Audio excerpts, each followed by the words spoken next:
Saúdo a igreja com a graça e a paz de nosso Senhor e Salvador Jesus Cristo. Amém? Amém. Vamos abrir nossa Bíblia hoje no Evangelho de Mateus, capítulo 7. E nós vamos ler do versículo 7 até o versículo 12.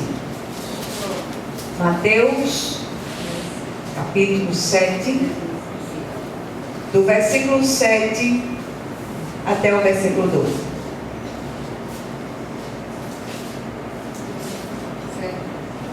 Amém? Amém. Glória a Deus. Então diz assim a palavra do Senhor: Pedi e dá-se-vos-á. Buscai e achareis. Batei e abri-se-vos-á. Pois todo o que pede, recebe. O que busca, encontra. E a quem bate, abrir-se-lhe-á. Ou qual dentre vós é o homem que, se porventura o filho lhe pedir pão, lhe dará pedra? Ou se pedir um peixe, lhe dará uma cobra? Ora, se vós, que sois maus, sabeis dar boas dádivas aos vossos filhos, quanto mais vosso Pai que está nos céus dará boas coisas aos que lhe pedirem. Tudo quanto, pois, quereis que os homens vos façam, assim fazei-o vós também a eles, porque esta é a lei e os profetas. Amém? Amém. Vamos orar mais uma vez. Querido Deus e Pai Celestial, nós já lemos essa passagem tantas vezes, mas nós te pedimos de um modo muito especial que o Senhor venha falar a esse grupo reunido neste lugar, no dia de hoje, de um modo muito especial. Que olhos sejam abertos, que ouvidos sejam destampados, que o entendimento de cada um seja aberto, que nós possamos compreender aquilo que o Senhor verdadeiramente quer falar com cada um de nós no dia de hoje, em nome de Jesus. Amém? Amém. Até hoje, mais ou menos, no meio do dia, eu não tinha ideia daquilo que o Senhor iria trazer. Mas aí eu lembrei de um texto que eu li ontem à noite, na verdade uma publicação que eu li, uma frase, e essa frase ficou reverberando no coração desde ontem.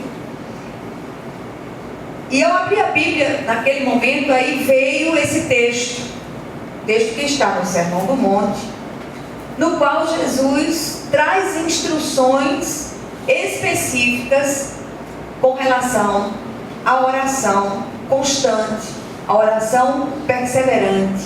E como a gente está falando para um grupo de mulheres, eu peço mais uma vez licença ao pastor, falando para um grupo de mulheres, e uma das características das mulheres, sem dúvida, é a perseverança.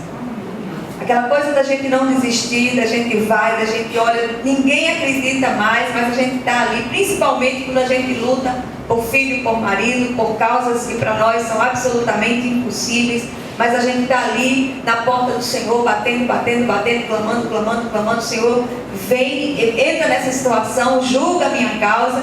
Isso me faz lembrar uma outra mulher perseverante, que nós encontramos no capítulo 18 do Evangelho de Lucas, uma mulher que insistia com um juiz iníquo para que ele julgasse a sua causa.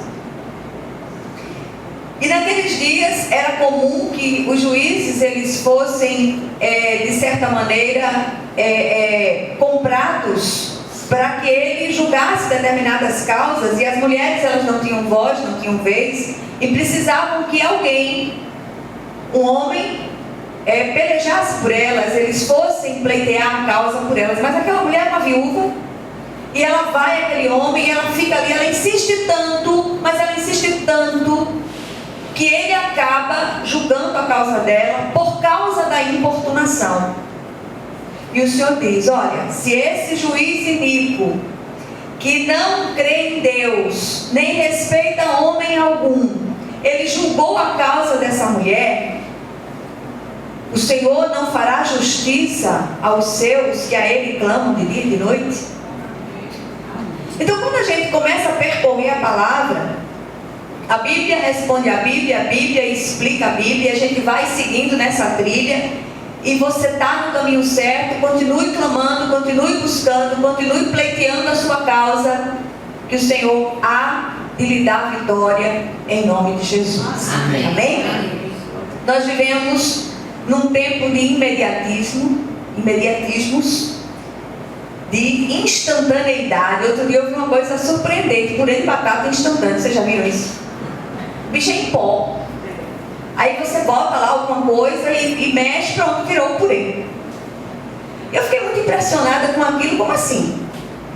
E o pior é que nós queremos transportar esse conceito, esse princípio para as coisas espirituais. Eu queria dizer só uma coisa a vocês, não quero fazer com que vocês desistam, nem desanimem, mas Deus, Ele não trabalha segundo o cronograma de homens e mulheres apressados. Diz um pensador cristão, que eu não me lembro o nome para variar. Mas, enquanto esperamos, Ele nos ensina confiança, esperança e experiência. É? E naquele lugar onde nós fomos feridos, nós fomos machucados, nós vamos ser usadas por Deus para levar cura a outros. É assim que as coisas funcionam. Então, se você está passando por um treinamento pesado do Senhor, vocês já viram um treinamento do exército como é? E mulher do exército, então, misericórdia. Sei como elas aguentam, porque fisicamente nós somos mais frágeis. Embora a gente tenha esse lado perseverante de insistir e não desistir, mas fisicamente, até a nossa própria constituição física é um pouco mais delicada do que os homens. Mas sobem escadas e fazem coisas tremendas, passam por todo aquele treinamento que os homens passam. E nós somos treinadas, nós estamos sendo treinadas, porque nós fomos arregimentadas por Deus para fazer parte desse exército dos céus. E nós não fomos simplesmente convidadas a participar, não foi uma escolha nossa. O Senhor nos escolheu, Ele nos alcançou e nos escolheu.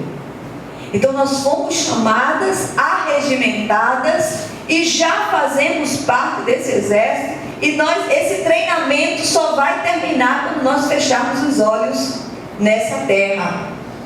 O salmista, no Salmo 40, versículo 1, o salmo preferido do pastor Malta, ele diz o seguinte: esperei confiantemente ou com paciência pelo Senhor, Ele se inclinou para mim e me ouviu quando clamei por socorro. Então, paciência e perseverança e confiança andam juntas, não podemos dissociá-las. Aí vem a frase que eu ouvi, que deu origem a essa mensagem de hoje. Essa frase eu ouvi ontem à noite, mandei para algumas pessoas, e foi uma frase que foi atribuída ao padre Fábio de Mello, que diz o seguinte: sofra a demora de Deus com paciência, pois o que Ele fará por você será inexplicável. Amém. Olha que coisa tremenda. Sofra com paciência a demora de Deus, pois o que Ele fará por você é inexplicável, será inexplicável. E aqueles que estarão à volta de vocês, quando essa vitória chegar, vão ficar abismados. Amém. Como é que pode? Essa situação estava completamente sem jeito. E quando nós nos reunimos aqui, nós nos reunimos na certeza absoluta que servimos ao Deus que opera onde o homem não opera. Amém. Ao Deus do impossível. E eu creio que o conselho do padre foi um bom conselho. Amém? Então vamos voltar para o texto. Em sua instrução sobre oração perseverante, o Senhor usa 3 argumentos. E eu queria compartilhá-los com vocês. O primeiro argumento é que a oração deve ser contínua, e ele aponta 3 ações envolvidas nesta oração. Versículos 7 e 8 dizem o seguinte: pedi e dar-se-vos-á, buscai e achareis, batei e abri-se-vos-á, pois todo o que pede recebe, o que busca encontra, e a quem bate abrir-se-lhe-á. Então, se hoje eu pudesse fazer um outdoor para vocês, e estampar bem grande aqui em cima.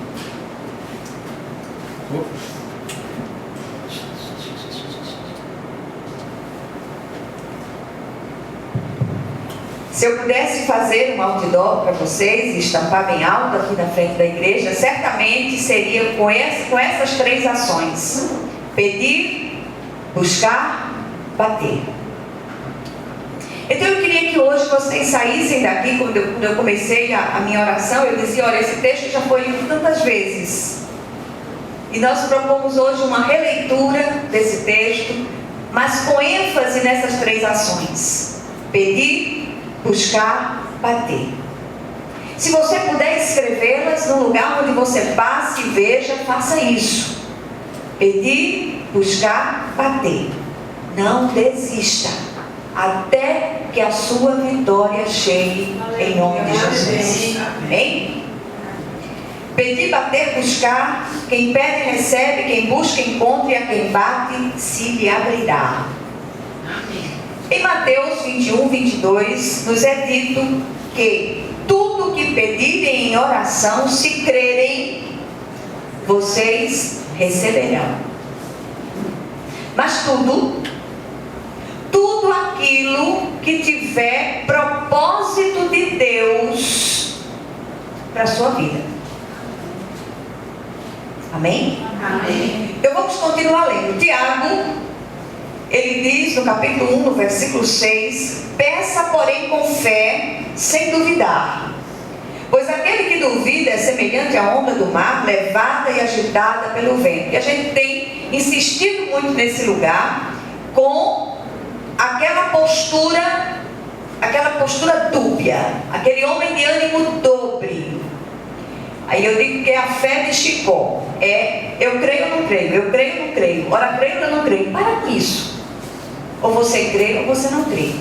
E quando você estiver naquele momento em que as coisas estão tão difíceis, o medo chega, olha, se recolha lá para o cantinho, clame ao Senhor, diga: Senhor, eu creio. Faça feito o pai daquele menino que foi pedir para os discípulos de Jesus expulsar o demônio e eles não conseguiram, e ele vai para Jesus e diz: Senhor, eu creio, mas me ajuda na minha falta de fé. Eu tenho a impressão que essa tradução não foi muito feliz. Eu tenho a impressão que talvez ficaria melhor se ele tivesse dito: Senhor, eu creio, eu tenho uma fé bem pequenininha, mas aumenta a minha fé, né? Aumenta a minha fé. Eu estou com a fé hoje tão pequenininha, Senhor, que eu acho que ela hoje está menor do que um grão de mostarda, mas eu quero que o Senhor aumente a minha fé.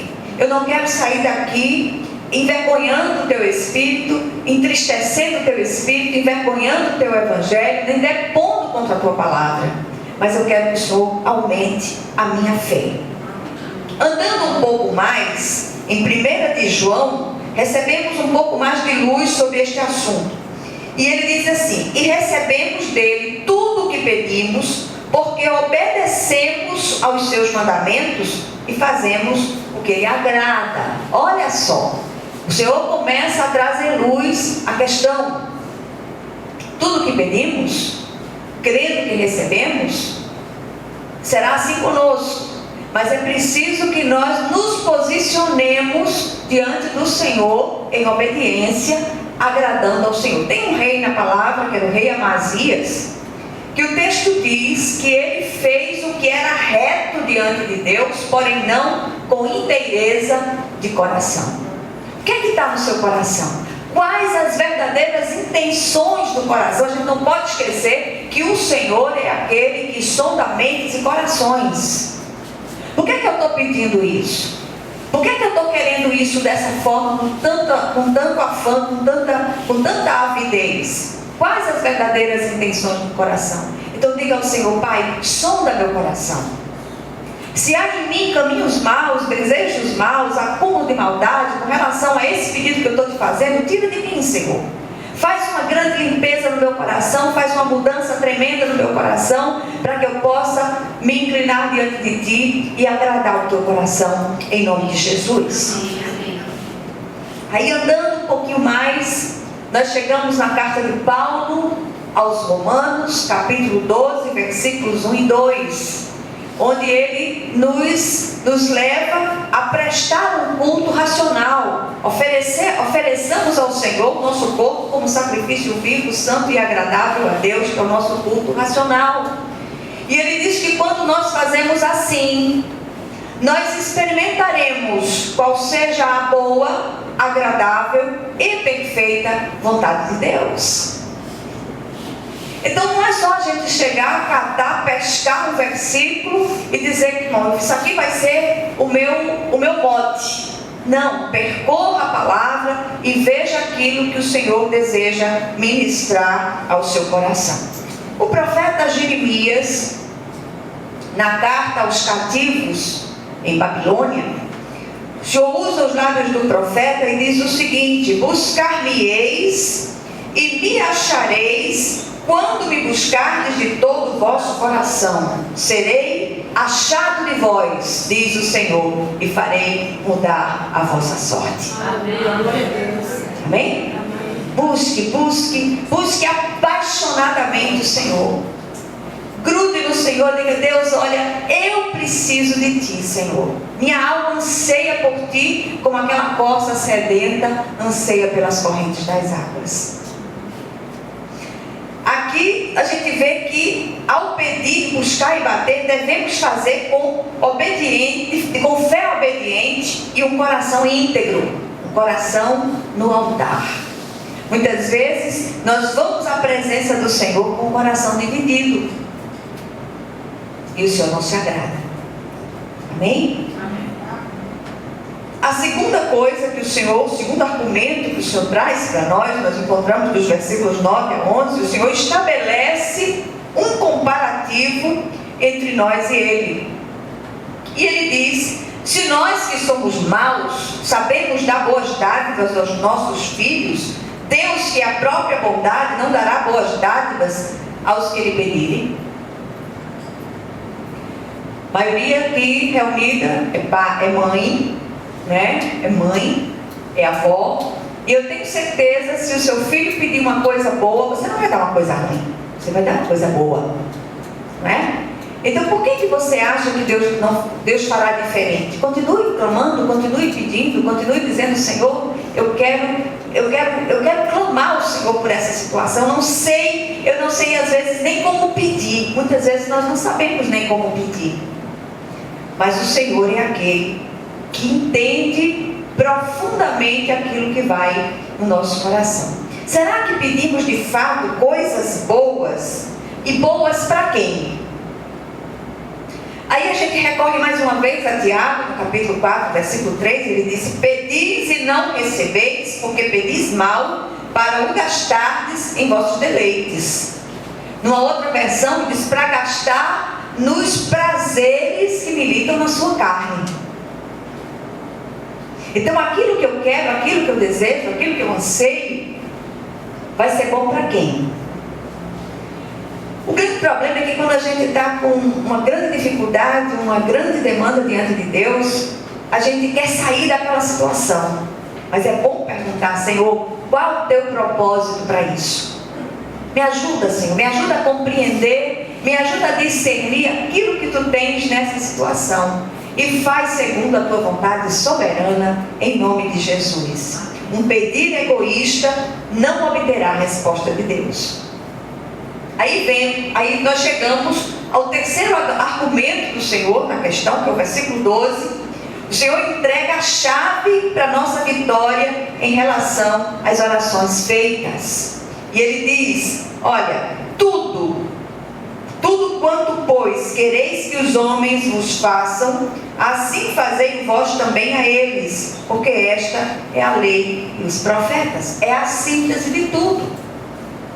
Então veja só, esse versículo é chamado de regra de ouro. A abrangência de ações que devemos ter em relação aos outros é grande, e isto inclui os nossos ofensores e perseguidores, o nosso perdão sobre os nossos ofensores e perseguidores.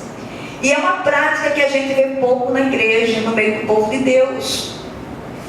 O padrão de Jesus é altíssimo. E às vezes a gente tenta dizer: olha, o padrão do passado era muito rígido. Muito mais rígido é o padrão da graça. O Senhor disse que se a nossa justiça não exceder em muito a dos escribas e fariseus, de modo nenhum entraremos no reino de Deus. Olha só. Então, que tal começar o dia, além de você prestar o seu culto racional, entregar ao Senhor aquilo que tem os membros do seu corpo, as inclinações do seu corpo, você dizer ao Senhor: olha, Senhor, eu quero me levantar hoje para liberar perdão e abençoar a vida de todos aqueles meus ofensores. Mas que a gente faça isso de coração. E muitas vezes a gente diz assim: não, eu não vou fazer isso porque eu não estou sentindo. Se você for esperar sentir para fazer, você não vai fazer nunca. Porque a carne, ela clama por vingança. Mas o Senhor diz: olha, que a gente não pode se vingar a nós mesmos. A gente tem que abençoar. E abençoar para criar uma realidade espiritual. E quando você dá esse passo de fé na direção de abençoar aquele que lhe ofendeu, o Senhor começa a se mover na nossa direção. Se aquela pessoa não mudar de atitude em relação a você, ela vai ter que se entender com o Senhor, não com você. E eu tenho experimentado algo na minha vida pessoal com relação a isso, e eu tenho pedido ao Senhor oportunidade de ser benigna com essas pessoas. Em algumas situações, nós vemos a pessoa olhar para todos os lados e tem que recorrer a você. Tem um outro texto na palavra, se eu não estou enganada, é um texto do profeta Jeremias, que ele diz assim: que o Senhor fará com que o inimigo te dirija súplicas no dia da calamidade e no tempo da aflição. Mas ore por eles. Ore por esse inimigo, ore por esse ofensor, ore por esse perseguidor, ore por aquele que quer ver a sua queda. Abençoe a vida dele em nome de Jesus, e você vai ver a glória de Deus descer na situação, mas a graça fluir como um rio. É algo tremendo, porque quando você faz isso, você libera o seu coração do lixo que o outro armazenou. Muitos no meio do povo de Deus estão aprisionados por conta de perdões que não foram liberados. Quando a gente perdoa, não quer dizer que você vai ficar de cama e mesa com o outro, mas o coração vai ser liberado, porque uma confiança foi quebrada lá atrás, e confiança quebrada é muito difícil ela se recompor. Mas o coração fica livre, o coração fica liberado. Isso é bom.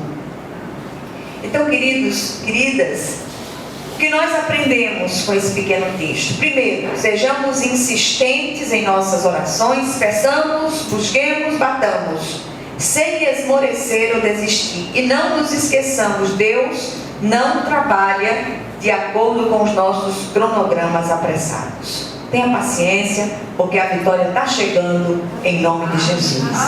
Não nade até aqui para morrer na praia, em nome de Jesus.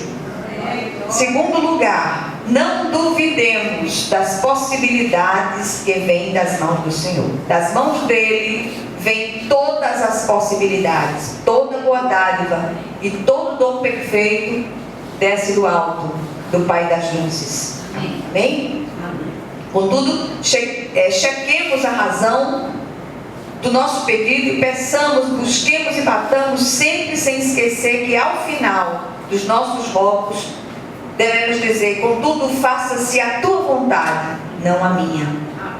Porque muitas vezes eu me lembro de um testemunho que a nossa irmã Edna deu certa vez. Ela disse que orou muitos anos por uma situação, a resposta não veio do jeito que ela tinha pedido, mas o Senhor trouxe paz ao coração. Porque quando aquilo que a gente está pedindo não é da vontade de Deus, o Senhor esvazia o coração da gente daquilo e traz paz, que é tudo a nossa alma. Mas quando nós continuamos pedindo, insistindo, Deus tem um propósito. Então continue clamando, continue pedindo, e a glória de Deus há de descer na situação, em nome de Jesus. Amém? Vamos orar mais pelas vidas.